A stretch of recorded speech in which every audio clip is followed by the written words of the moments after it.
Hoy hago este vídeo motivado por las opiniones de cierto tipo de gente que dice que la probabilidad es una cosa subjetiva que simplemente vive en nuestras cabezas y a la vez que no existe tal cosa como la probabilidad, o deberíamos decir el azar. Después veremos que es más adecuado decir el azar en el mundo real. El objetivo de este vídeo es doble. En primer lugar voy a refutar esas afirmaciones, al menos en el sentido más caritativo que se les puede dar, y después, una vez hecho eso, las voy a probar, en un sentido tal vez que no es el que quieren darles. Obviamente este no va a ser un vídeo para gente con problemas de bipolaridad. Si los tenéis, tomaros la medicación. Como he dicho antes, voy a buscar la interpretación más caritativa por ese tipo de afirmaciones y la encuentro en la figura de Laplace. ¿Qué es lo que se dice de Laplace? Laplace, a finales del siglo XVIII, por ejemplo, estaba involucrado en un problema que tenía que ver con la medición de la velocidad de Saturno. Había un problema en la época y era que se había detectado que Saturno parecía orbitar cada vez más despacio alrededor del Sol, ¿no? Entonces se habían tomado una serie de observaciones a lo largo de 150 años y esas observaciones fueron estudiadas en primer lugar por Euler a mitad del 18, llegaron años después a Laplace. Laplace lo resolvió, Euler realmente no pudo, y entonces una de las cosas que hizo Laplace en cierto modo fue argumentar en términos probabilísticos, es decir, él dijo cosas como: hay una probabilidad tal de que la velocidad de Saturno esté en este rango, etcétera, etcétera.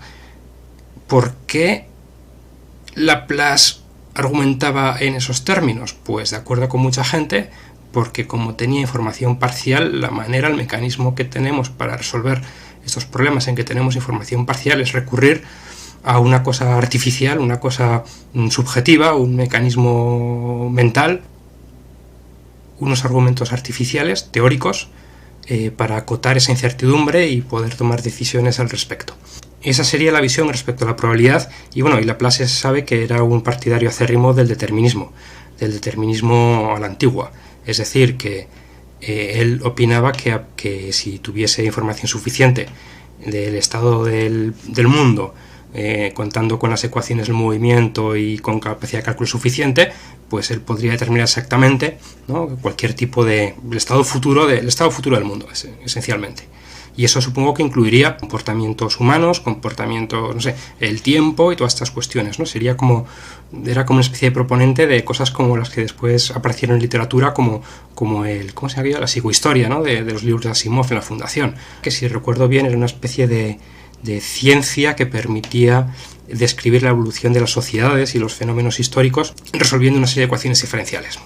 Como digo, Laplace ejemplifica la postura de esta gente, aunque también es cierto que hay revisionistas que han vuelto a su figura para encontrar alternativas a este tipo de discurso.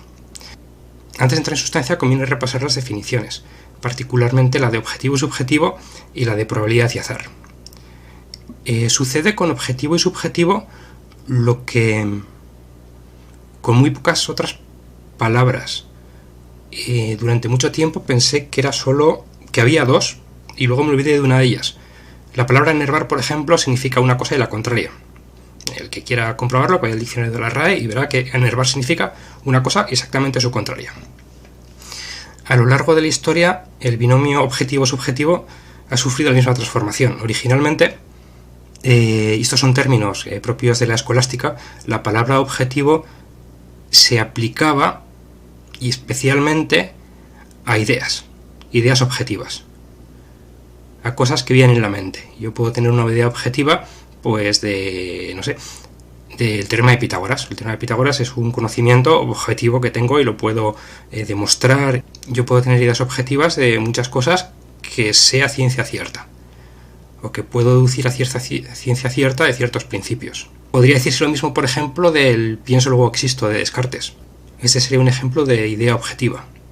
Y a la vez está su contraparte, que es lo subjetivo. ¿Qué es lo subjetivo? Lo que vemos por los sentidos. Lo subjetivo serían, en este caso, los datos.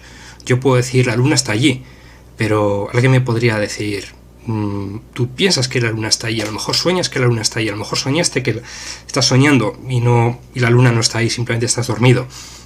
Estos conceptos de objetivo y subjetivo aparentemente se dieron la vuelta a lo largo del siglo XIX, dicen algunos que por influencia de Kant, esto no estoy seguro, ¿no? Y empiezan a aparecer en los diccionarios las definiciones entre comillas modernas, según las cuales, por ejemplo, pues objetivo sería lo que quería dar a entender aquel señor que decía "In God we trust, all the others bring data", ¿no?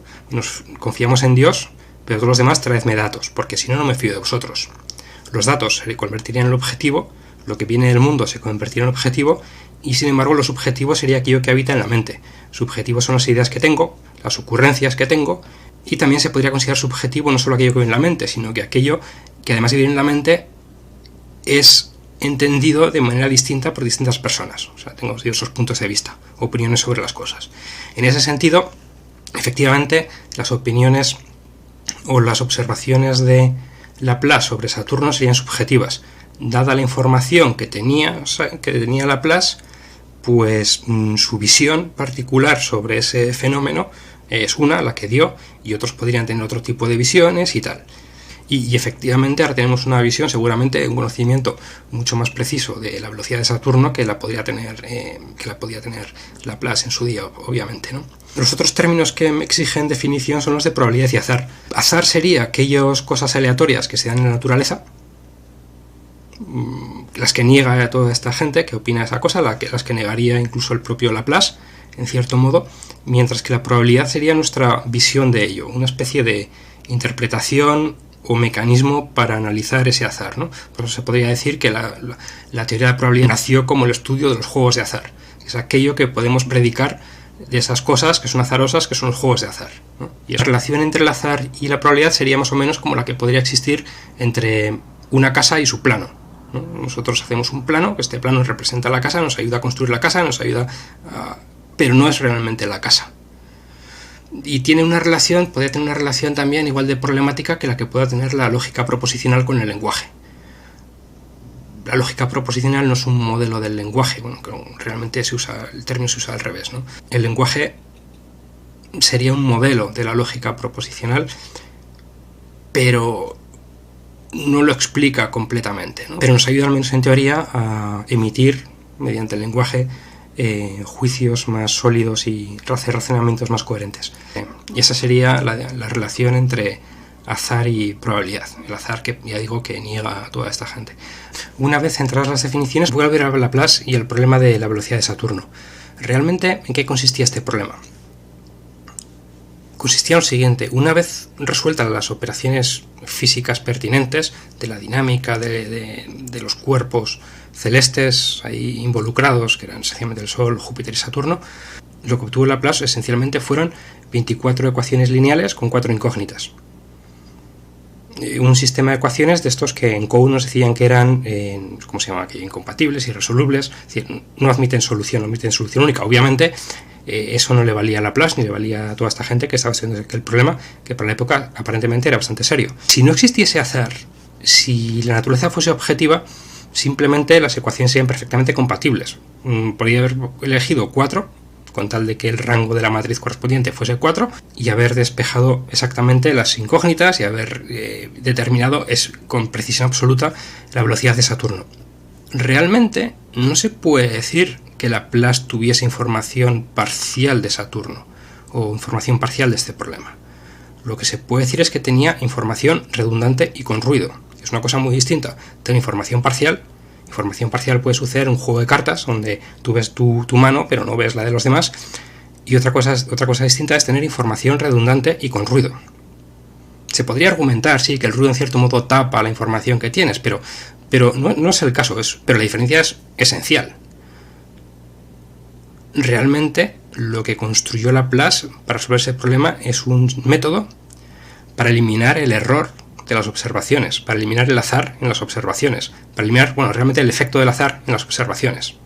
Y lo que se ha dicho del procedimiento de Laplace realmente no es que fuese subjetivo, sino que era un procedimiento superobjetivo. Es decir, que dada la información disponible, la mejor de las respuestas que cabía dar a ese problema era exactamente la que dio Laplace. Realmente esto no es cierto porque Laplace no conocía todavía el método de los mínimos cuadrados, que iba a tardar unos cuantos años en publicarse y tal, y de hecho luego este problema por supuesto se trató de nuevo usando el método de los mínimos cuadrados, con unas soluciones un poco distintas y obviamente mejores. Esa es la teoría, que los mínimos cuadrados en ese sentido son óptimos. Digo, en Laplace intento en todo momento operar de la manera más objetiva posible. ¿Y a qué me refiero con la manera más objetiva posible? Voy a poner un caso muy sencillo, un caso súper sencillo. Imaginad que yo quiero saber lo que mide en metros cuadrados la habitación de alguien, de un amigo. Y yo le pregunto a mi amigo, ¿cómo es tu habitación? Me dice mi amigo, es cuadrada. Y el lado, o cada lado, mide no estoy seguro, entre 2,5 metros y 3. Entonces yo objetivamente puedo pensar que el área de esa habitación está entre 6,25 y 9 metros cuadrados. Nadie podrá decirme a mí que soy subjetivo. Hay incertidumbre, es cierto, pero la produce Juan con su desconocimiento del tamaño exacto de su habitación, pero no está en cómo pienso yo o cómo resuelvo yo el problema. Mi técnica es perfectamente objetiva. Otro ejemplo menos traído de los pelos, la medición de la velocidad de la luz. Estoy mostrando un gráfico que muestra estimaciones realizadas a lo largo del tiempo de la velocidad de la luz a través de distintos experimentos. Cada uno de ellos estaba centrado en el sentido de que si te cuentan cómo es el experimento, dices, efectivamente, esto mediría la velocidad de la luz. No mediría la raíz cuadrada de la velocidad de la luz, no mediría la velocidad de la luz más una constante, sino que mediría la velocidad de la luz. Sí, los instrumentos utilizados estuviesen perfectamente calibrados, etcétera, etcétera, etcétera, en condiciones ideales y tal, ¿no? Si uno se puede mirar cómo se desarrollan estos experimentos, diría, tiene sentido, este experimento tiene sentido, mediría la velocidad de la luz. Sin embargo, los resultados han sido muy dispares. De hecho, los resultados, tal como están aquí puestos en este gráfico, muestran que había incertidumbre. Es decir, seguramente los números aquellos obtenidos por quienes realizaron los experimentos no se obtuvieron solo una vez, sino que se repitió el experimento varias veces, con resultados distintos. Ahí están los intervalos de confianza. ¿Y por qué se producen esos errores? ¿Por qué al lugar a poner intervalos de confianza? Pues porque hay un azar. Hay un azar que produce ese efecto, ¿no? Produce incertidumbre en las estimaciones.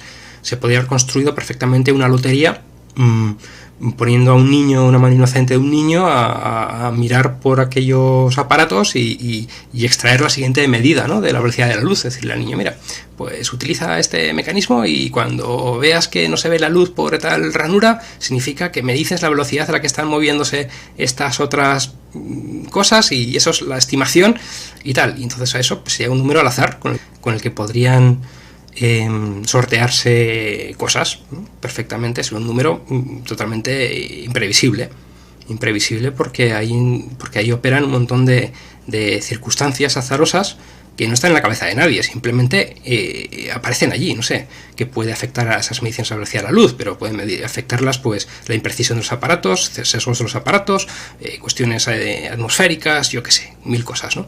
Pero la incertidumbre está ahí, el azar está ahí, es real. De hecho, voy a mencionar simplemente que en el año 1885 Edgeworth, o como se diga, Edgeworth para los que somos de pueblo, dio unos cursos de aquello que no sé si se llamaba probabilidad o estadística, y uno de los temas, uno de los capítulos de aquellos cursos se llama precisamente la eliminación del azar. Es decir, durante mucho tiempo pues la gente estaba preocupada pues cosas como esas. Yo tengo varias medidas, no coinciden, deberían coincidir, miden lo mismo, no coinciden, voy a ver cómo elimino ese azar, ¿no?, cómo utilizo la probabilidad, no para completar información que desconozco, si de hecho la conozco, la reconozco, tengo muchos más datos de la cuenta, tengo datos redundantes, lo que pasa es que tienen un ruido, ¿no? Voy a ver cómo lo elimino. Una manera tramposa de eliminar el azar sería decir que el azar no existe. Pero entonces, ¿cómo haces? ¿Y cómo justificas que esos números estén ahí? Hay un libro, si no nos vamos a cosas tan antiguas, hay un libro muy reciente de Nate Silver, ¿no?, La señal y el ruido. Esencialmente viene a decir lo mismo, viene a hablar de lo mismo. Hay ruido, tienes datos y tienen ruido. Incluso de manera más práctica, si uno se dedica a la ciencia de datos y está estudiando un fenómeno y le dan unos datos muy grandes, pero llenos de errores y tal, mucha basura, pues uno que está en ese proyecto no pide por favor que le den más basura, realmente lo que uno pide es que le den mejores datos. Yo no quiero tener una visión más completa de la realidad, no quiero un volumen mayor de datos, yo quiero unos datos mejores que esos que se me han dado. Ya digo, en ese sentido, desde un punto práctico, pues no tiene ningún sentido hablar de que el azar no existe y que tenemos una visión parcial de los datos, sino que más bien tenemos es una visión ruidosa de la realidad, ¿no? Y nuestro objetivo es eliminar ese ruido. Es cierto que hay casos muy concretos en que se puede pensar de otra manera. O sea, hay casos donde realmente tenemos una visión parcial de lo que ocurre, pues por ejemplo en los juegos de azar, incluso en eso se podría decir que sí, que es una cosa subjetiva en el sentido de que objetivamente las cartas que se han repartido pues son las que son y no son otras, ¿no? Y que de otro sujeto con otro punto de vista vería una situación distinta. Pero realmente es una cosa muy poco práctica. En todas las interacciones sociales tiene también un elemento muy grande de lo mismo, ¿no? De información parcial. Hay gente que dice una cosa y que da a entender otra. La mentira tiene una función social muy importante y, en fin y al cabo, obliga a otros a tomar decisiones en situaciones de incertidumbre. Sí, como he dicho antes, también es cierto, se puede dar un argumento, pero que simplemente es un argumento muy impráctico, de que en situaciones de datos redundantes lo que sucede es que tienes visión parcial en el sentido de que el azar tapa la realidad en cierto modo, ¿no? Tienes que tomar una decisión de una visión parcial, ¿no? Parcial en el sentido, es decir, no exacta, pero no exacta por... Uno podría argumentar también que no es exacta porque falten datos, sino que es exacta porque hay ruido, porque es azar que de alguna manera niegan, ¿no? Y llegado a este punto realmente he desmontado o refutado esa visión primera con la que he abierto el vídeo. Es decir, que, reitero, que la probabilidad es una cuestión subjetiva que vive en la mente de la gente, y segundo, que no existe el azar. Creo haberla desmontado bastante fehacientemente. Y una vez hecho eso, voy a pasar a lo contrario, que es volver a poner de pie esa hipótesis. Una vez tirada al suelo, la voy a recolocar en su sitio. Es cierto que antes he dado algunos ejemplos que pueden considerarse interesados, ¿no? O demasiado simples. En la práctica lo que sucede es una cosa mucho más complicada y que da pie para la reintroducción de lo subjetivo. Por ejemplo, es un caso muy conocido que el New York Times hace en las últimas elecciones, las penúltimas elecciones de Estados Unidos que ganó Trump, le dio a 4 equipos distintos estadísticos los mismos datos, una serie de encuestas, y les dijo, hacednos predicciones eran de Florida, creo, y obtuvieron resultados muy distintos, y de hecho no solo cuantitativamente distintos, sino cualitativamente distintos. 3 de ellos dieron el estado a los demócratas y 1 de ellos a los republicanos, que es lo que acabó sucediendo. Los datos siendo los mismos y siendo también teniendo también su error y tal, las diferencias no estaban en los datos, sino que estaban en la interpretación subjetiva, si se quiere, o distinta, que hicieron los estadísticos y todos ellos, los métodos que utilizaron y tal. Los datos del COVID en España pasa exactamente lo mismo, no coinciden las estimaciones del ISCI con las del INE, con las del periódico tal, y todo el mundo mira los mismos datos porque realmente no hay otros. Y bueno, todo el mundo sabe el ruido que tienen y las condiciones en que están extraídos y tal, no voy a abundar sobre eso. Y de hecho, en cualquier caso, en cualquier situación en que haya modelización estadística, son tan grandes, o modelización estadística seria, son tan grandes los grados de libertad que existen en cuanto a la elección de modelos, la elección de las prioris, es que se utilizan modelos bayesianos, cualquier tipo de cosa que en el fondo se convierte en una cuestión totalmente subjetiva. De entrada, por ejemplo, ¿por qué decimos que los errores típicamente son normales? ¿Tienen que ser normales necesariamente? La normalidad, la hipótesis normalidad es una hipótesis justificada, de alguna manera alguno puede decir que es objetiva, pero bueno, podría pensarse que a lo mejor en alguna situación no, o alguien en un caso concreto podría decir, pues yo pienso que en estos errores a lo mejor el efecto de los suberrores que afectan al error no es aditiva sino multiplicativa, entonces el error debería ser log normal en lugar de normal, por ejemplo, ¿no? Utiliza este método de ajuste o que el otro. Hay gente que le gustan métodos muy distintos. Incluso hay gente tan subjetiva que solo conoce un sistema, o sea, solo conoce un mecanismo y dice, bueno, XGBoost para todo. Y ya está, y no sale de allí. Entonces, más subjetivo que eso realmente no hay, ¿no? La misma existencia de recomendaciones de modelización, si uno busca los 10 mejores consejos para modelizar datos y tal, no dejan de ser consejos. No es no es un recetario, tienes que hacer 1, 2, 3, 4 estos pasos, no estos pasos, sino que se convierte en una cosa subjetiva. Me acuerdo que Gregorio Serrano, que se murió hace unos años, que enseñaba series temporales, la teoría clásica, ¿no?, en la Complutense, solía decir que los alumnos los descolocaba absolutamente, que analizar series temporales, o sea, había un paso que no me acuerdo cuál era exactamente, es la teoría tradicional, los arimas, todo eso, que había un paso que era más o menos cualitativo, ¿no? Si tú crees que pasa esto, si te da la impresión de que pasa esto, haz esta cosa, y si no pasa esto, pues haz otra cosa distinta. Y todo era un recetario, y aquí yo a los alumnos que son tan amigos siempre de pasos claritos y tal, eso los parece que los descolocaba absolutamente. En cualquier caso, lo importante, lo que hay que decir aquí es que la estadística no consigue sacar al sujeto de las operaciones. ¿Qué queremos decir con eso? Queremos decir lo siguiente. Por ejemplo, si aparece una enfermedad en China y en un laboratorio los virólogos identifican un virus nuevo, realmente, para todos los efectos, nos da igual el método que hayan usado para encontrar el virus, quién ha sido el doctor, qué cosas se haya hecho, qué cosa, ¿no? Eso se borra, esas operaciones previas de descubrimiento del virus se borran, desaparecen. Lo relevante es que ha aparecido un virus, y eso es inapelable. El cómo, el quién, el cuándo y todas esas cuestiones son secundarias. Si uno quiere saberlas por cuestiones históricas o lo que sea, pues que las sepa, pero realmente aquello es incontestable. Sin embargo, eso no es lo que sucede con la estadística y con otras muchas disciplinas, ¿no?, que al fin y al cabo utilizan la estadística. Realmente no se puede sacar el estadístico de la ecuación. Siempre será, estos son los resultados obtenidos por tal gente en tal sitio, con tales datos. Y en ese sentido se puede decir que la estadística es subjetiva. Es subjetiva porque otra gente con los mismos datos y en otro sitio obtiene resultados distintos. Pero ya no es una cuestión epistemológica, en el sentido de decir voy a utilizar la subjetividad para completar de alguna manera información faltante y tal, sino que es una subjetividad reaparece por cuestiones de otra índole, por el carácter social, por el carácter problemático, por el carácter incluso polémico que tiene el ejercicio de la ciencia.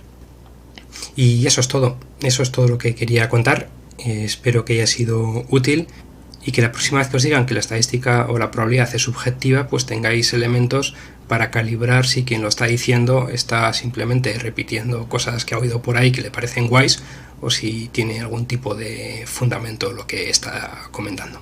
Muchas gracias.